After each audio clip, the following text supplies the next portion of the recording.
Japan के Osaka शहर के निकट किसी गांव में एक जिन मास्टर रहते थे। उनकी प्रसिद्धि पूरे देश में फैली हुई थी और दूर दूर से लोग उनसे मिलने और अपनी समस्याओं का समाधान कराने आया करते थे। एक दिन की बात है, मास्टर अपने एक शिष्य के साथ सुबह सुबह घूमने निकले थे कि अचानक ही एक व्यक्ति उनके पास आया और उन्हें भला बुरा कहने लगा। उसने पहले मास्टर के लिए बहुत से अपशब्द कहे। इसके बावजूद भी मास्टर मुस्कुराते हुए चलते रहे। मास्टर को ऐसा करता देख वह व्यक्ति और भी अधिक गुस्सा हो गया और उनके पूर्वजों तक को अपमानित करने लगा। इसके बावजूद मास्टर मुस्कुराते हुए आगे बढ़ते रहे। मास्टर पर अपनी बातों का कोई असर न होता देख अंततः वह व्यक्ति निराश हो गया और उनके रास्ते से हट गया।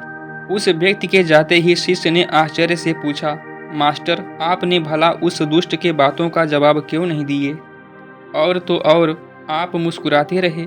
क्या आपको उसकी बातों से कष्ट नहीं पहुंचा? जिन मास्टर कुछ नहीं बोले और उसे अपने पीछे आने का इशारा किया। कुछ देर चलने के बाद वे मास्टर के कक्ष तक पहुंच गए। मास्टर बोले, तुम यहीं रुको, मैं अंदर से अभी आया। मास्टर कुछ देर बाद एक मैला कपड़ा लेकर बाहर आए और उसे अपने शिष्य को देते हुए बोले, लो, अपने कपड़े उतार कर इसे पहन लो। कपड़ों से अजीब सी बदबू आ रही थी और शिष्य ने उसे हाथ में लेते ही दूर फेंक दिया। मास्टर साहब बोले, क्या हुआ?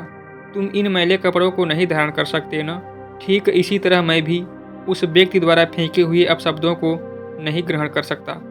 इतना याद रखो कि यदि तुम किसी के बिना मतलब भला बुरा कहने पर स्वयं भी क्रोधित हो जाते हो तो इसका अर्थ है कि तुम अपने साफ सुथरे कपड़ों की जगह उसके फेंके फटे पुराने मैले कपड़ों को ग्रहण कर रहे हो। दोस्तों, इस कहानी में गुरु ने शांत चित्त रहकर अपने आप पर और अपने विचारों पर काबू पाने की बात कही है। किसी के अपशब्द से हमें बिल्कुल भी विचलित नहीं होना चाहिए। हमारे मन और हमारे तन पर सिर्फ हमारा ही कंट्रोल होना चाहिए, दूसरों के भले या बुरे बातों का नहीं।